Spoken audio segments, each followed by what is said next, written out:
le premier responsable du pays. Et donc, c'est lui qui nomme ceux-là qui doivent occuper des postes. Donc, dans les normes, il devait faire le bilan et savoir réellement ce qui s'est passé pour que le pays se retrouve à ce niveau-là. Et je veux bien croire que M. Faure Gnassingbé a fait le bilan et véritablement s'est rendu compte que bon, il y a certaines choses qui ne marchent pas dans son appareil exécutif. Mais depuis que Humbo est parti, ça fait quand même peut-être 10 ans, mais... Oui, plus de 10 ans oui, que M. Gilbert Fossou-Humbo est parti et aujourd'hui il est à l'OIT. S'il avait fait le bilan, il aurait nommé quelqu'un le mieux que Humbo, mais il a dégringolé aujourd'hui. Bon, après Humbo, il y a quand même des gouvernements successifs. Le gouvernement Oumezonou, c'est l'homme Classou, qui véritablement n'ont pas répondu aux aspirations de la population. Donc, mais bizarrement, ce sont des gouvernements qui ont fait long feu. Monsieur Selom Klassou qui a fait plus de au moins 5 ans à la tête de la primature.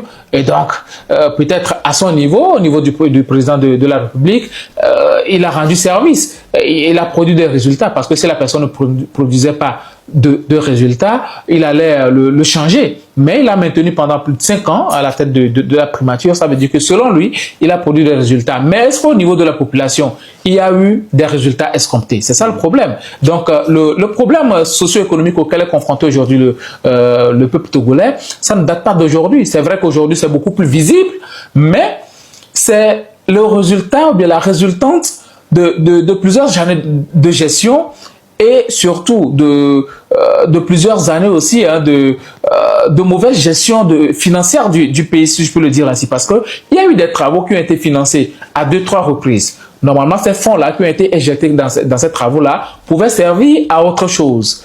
Vous voyez un peu?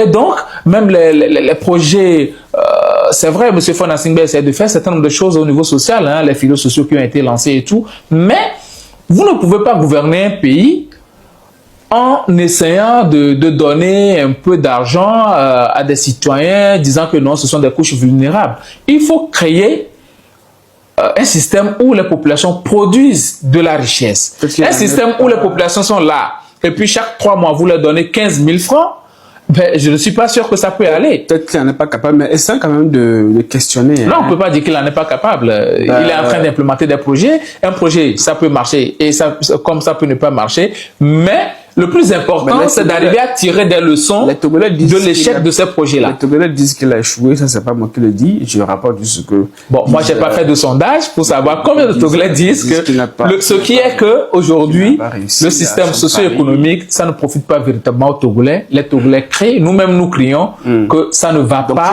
C'est un constat. S'il avait réussi, on ne serait pas là à crier, mais évoluons, essayons de nous attaquer un peu à des ministères qui ont peut-être à nos yeux essayé de faire évoluer les choses. Je veux parler du ministère de l'Éducation avec le ministre Kokoroko. Dès qu'il est venu depuis l'université, on a vu qu'avec lui, les lignes ont bougé. Il y a eu beaucoup de réformes également au niveau du système éducatif, au niveau scolaire. Est-ce que parce que Faure Gnassingbé va continuer sur cette lancée-là en faisant confiance à ces ministres qui ont de l'audace? Vous savez, M. Kokoroko, c'est un monsieur que le professeur Kokoroko, c'est un monsieur que j'admire beaucoup parce que premièrement, il fut mon professeur de droit administratif. C'est un monsieur, ça a toujours été très rigoureux au niveau du travail. Si vous avez une fois été étudiant de M. Kokoroko, vous aurez pu constater que c'est un monsieur très rigoureux et qui ne fait pas dans la demi-mesure quand il s'agit de travail. Et donc, à son arrivée à la tête de l'université de Lomé, on a vu des changements. Beaucoup de choses qui ont été faites aujourd'hui quand vous rentrez quand même dans l'enceinte de l'université de Lomé, même quand vous voyez la clôture, c'est un changement. Ce qu'on appelait entre-temps la brousse, ce n'est plus la même chose. Ça n'a plus été la même chose sous M. Kokoroko quand il est arrivé. Et dès que vous rentrez même dans l'enceinte de l'établissement, ben, c'est du beau. C'est du beau. Il y a beaucoup de choses qui ont été faites et il est véritablement félicité parce qu'il a de l'audace. Et avant lui, il y a eu des présidents qui n'ont pas véritablement implémenté des projets. Mais sous lui, il a prouvé réellement qu'on peut faire le mieux avec le peu qu'on a. Et donc, bon, j'ai entendu même dire que le budget qu'avait le précédent président de l'université, à savoir Ahadi Nounou, ben, c'est pratiquement la même chose qu'avait M. Kokoroko. Mais il a su implémenter quand même des travaux et tisser des partenariats de gauche à droite. Et aujourd'hui, quand vous voyez l'université de Lomé, c'est le nombre d'étrangers, d'étudiants étrangers à pratiquement doublé. Parce qu'aujourd'hui... Est-ce qu'il faut affronter des gens comme ça qui travaillent, qui honorent son image? Est-ce que oui, M. Kokoroko, il a fait l'unanimité pratiquement quand il était à la présidence de l'Université de Lomé et ensuite au ministère de l'Éducation. C'est un monsieur qui a fait de l'humanité, c'est un monsieur réformateur. Moi, je l'appelle le réformateur du système éducatif togolais. Et donc, il a implémenté. C'est vrai, certaines décisions peuvent ne pas plaire à certains. Mais pour faire des omelettes, il faut casser des œufs. Et donc, il a essayé quand même d'apporter quelque chose de nouveau au système éducatif togolais. Moi, ce que j'ai pas apprécié, c'est de donner trop d'importance quand même aux élèves, de donner trop de droits aux élèves qu'il en est. Mais sinon, il a apporté tellement de choses.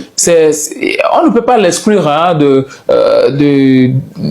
du système de développement. Est-ce qu'il faut déjà comme ça dans le prochain gouvernement de Faure Gnassingbé? Il en faut. Il en faut. Et pratiquement, tous les ministres du gouvernement doivent être comme ce monsieur-là, assez audacieux, imaginatif et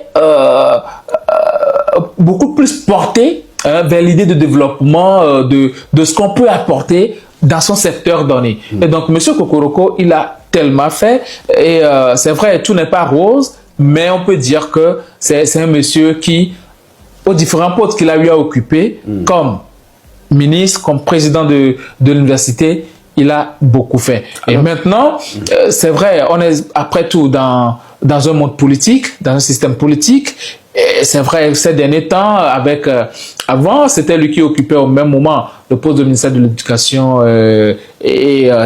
technique et générale, mais aujourd'hui, c'est scindé. C'est Isaac Tchakpe qui est au niveau de l'éducation technique. On n'entendra plus forcément trop parler de M. Kokoroko, parce qu'entre-temps, il y a eu les élections législatives aussi, et tout, il y a eu une succession d'événements, mais tout compte fait, il continue pas très bien travailler au poste qu'il occupe actuellement. C'est l'un des rares ministres que moi, j'ai vu à l'œuvre. S'il faut féliciter des gens, les rares ministres, puisque l'université était à l'agonie avant qu'ils le prennent. D'où ma question également, depuis 2005, jusqu'à ce que Kokoroko ne prenne le ministère là, Faure Gnassingbé n'avait personne là d'aussi bon dans son régime, dans son entourage. Pour tenir l'université, il faut attendre plus de 10 ans avant que quelqu'un ne vienne faire ça. Est-ce qu'il n'y a pas de profil? Bon, nous, on avait fait l'université, bon, moi particulièrement, j'avais fait l'université sous la présidence de M. Ahadi Nono, professeur Ahadi Nono. Bon, je ne vais pas dire que c'était le bazar, mais tout ce qu'il y a aujourd'hui sous Kokoroko, il n'y en avait pas. Le restaurant universitaire ne fonctionnait plus.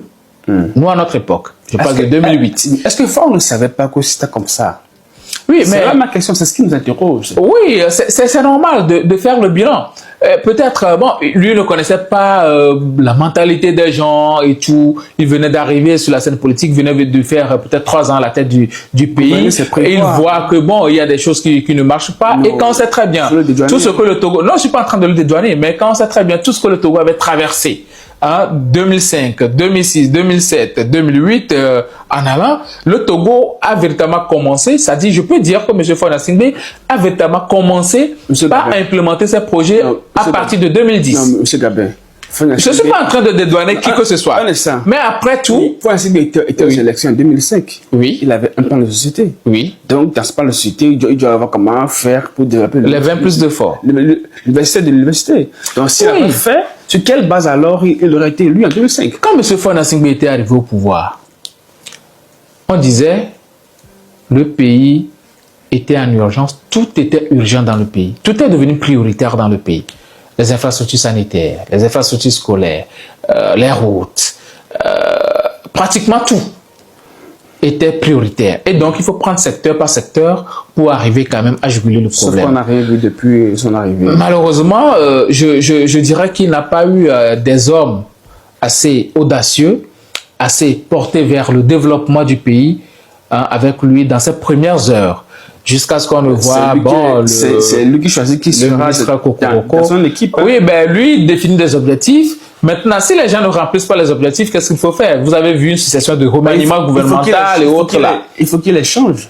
Oui, il les a changés. Il a changé des gens, il a amené certains, et puis c'était beaucoup plus catastrophique. On a vu notamment le ministre Lorenzo, si je ne me trompe pas, hein, qui avait occupé le poste des sports. Oui.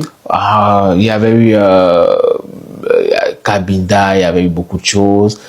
Il y avait 600 millions, des histoires comme ça et tout. Ce n'est pas qu'il n'y avait pas de personnes, mais il a changé de personnes pour amener ces gens-là. Mais quels sont les résultats que ces gens-là ont produits? Est-ce qu'il ne faut pas quand même interroger celui qui nomme les gens? Est-ce que c'est la faute? C'est les personnes nommées ou bien c'est la personne qui nomme les gens? C'est la faute à celui qui nomme. Parce qu'il est comptable. Si c'est bon, on va dire que c'est lui qui fait bien.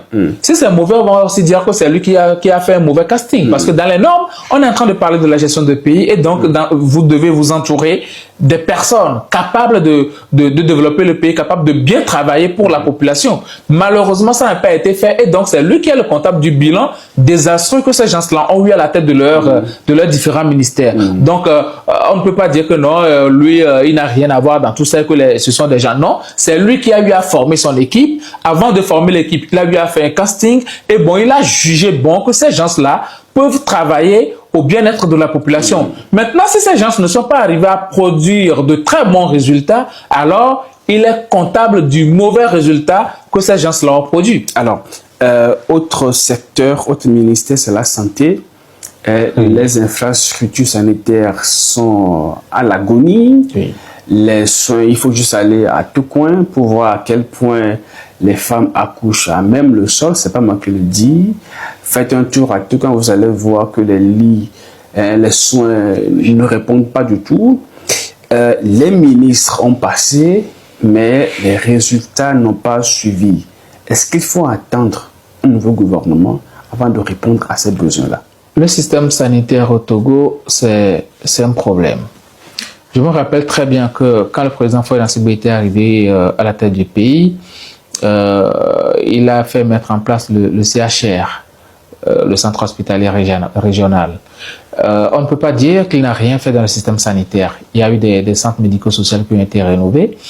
Bon, il a apporté une certaine retouche, des CHP qui ont été quand même rénovés et autres, là, des lits, mais la plupart du temps, il y a un problème d'entretien de ces structures-là. Et il faut questionner aussi les directeurs à la tête de ces structures de santé.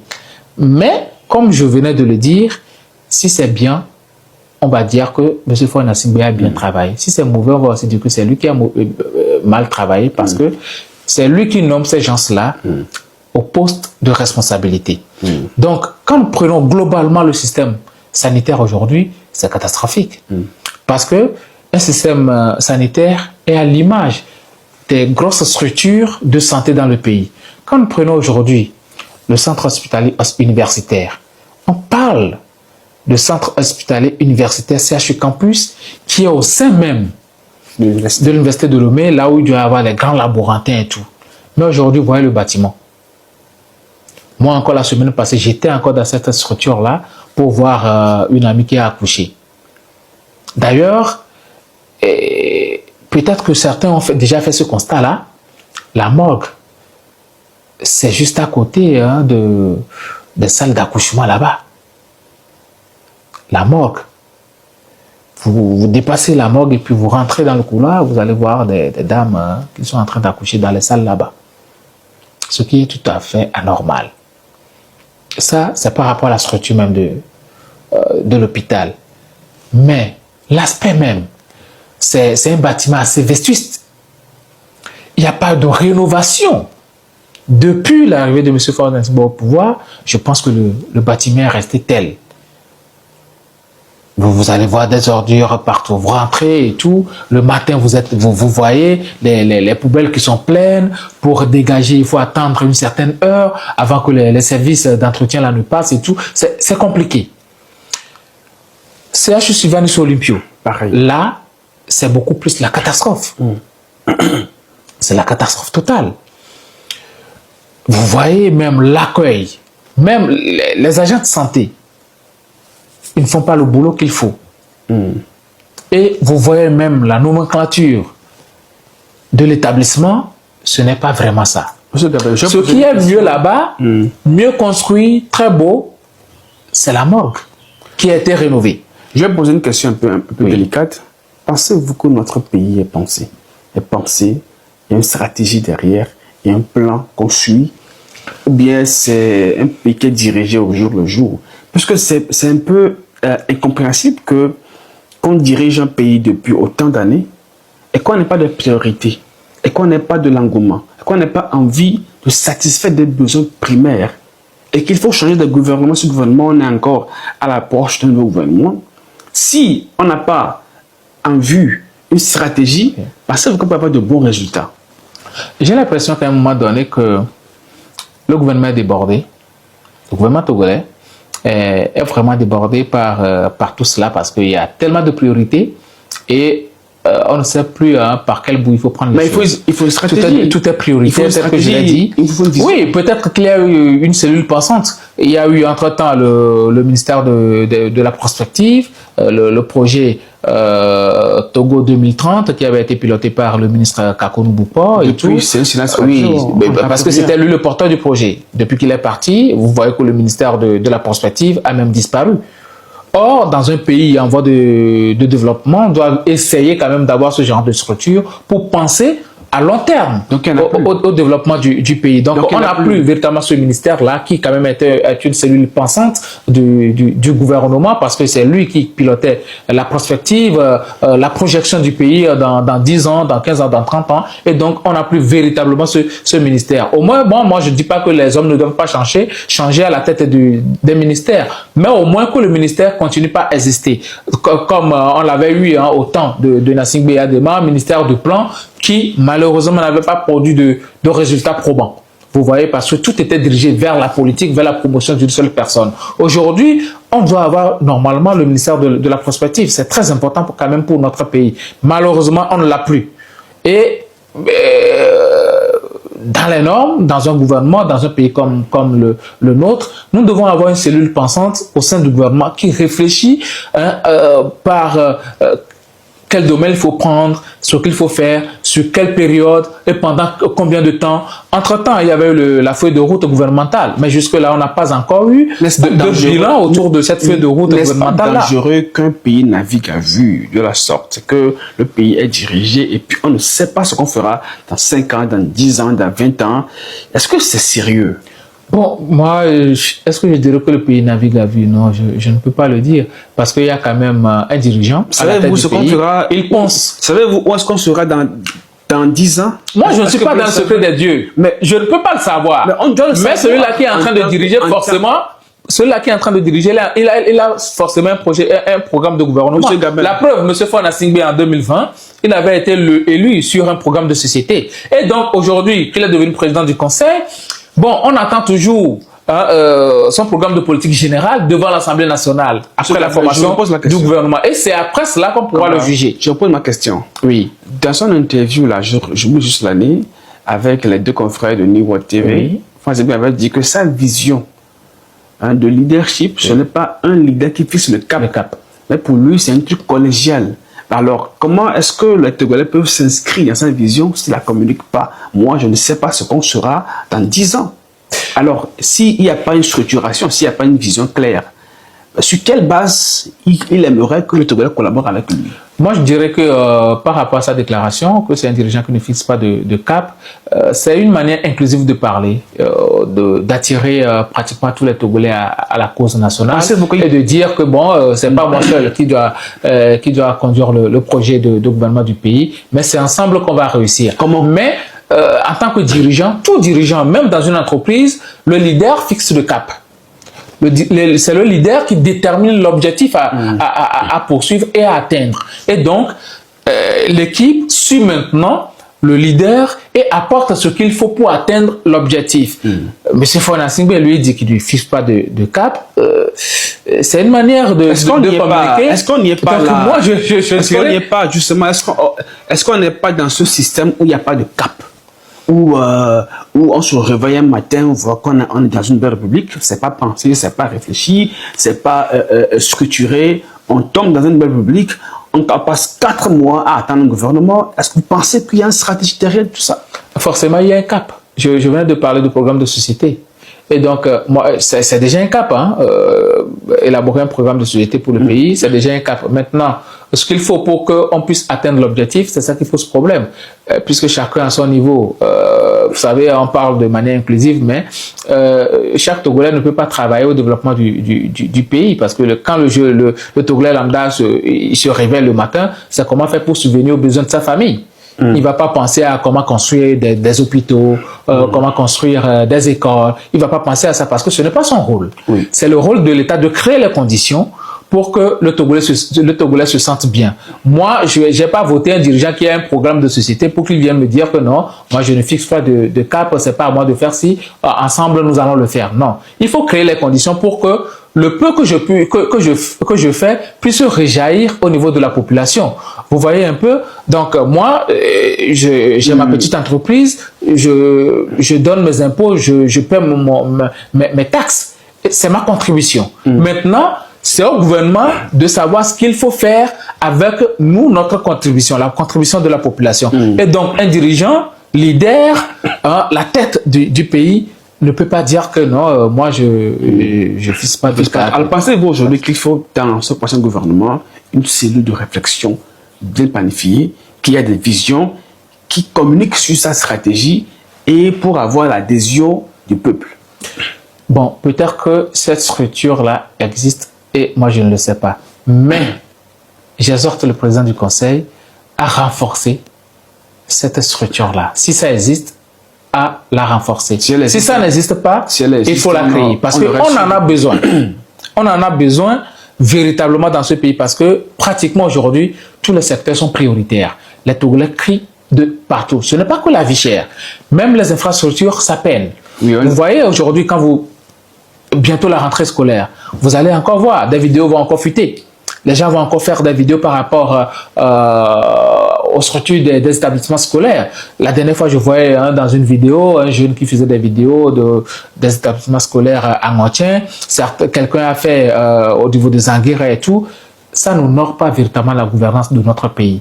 Vous voyez un peu? Donc, on peut dire que tous les secteurs aujourd'hui sont prioritaires. C'est vrai qu'entre-temps, on avait lancé la construction des centaines de salles de classe, mais ce n'est pas encore suffisant. Il faut faire beaucoup plus. Entre-temps, on avait aussi lancé la construction des hôpitaux mère-enfant. Je pense que ça doit se faire beaucoup plus vite, mais il faut équiper et aussi, surtout, entre-temps aussi, j'ai écouté le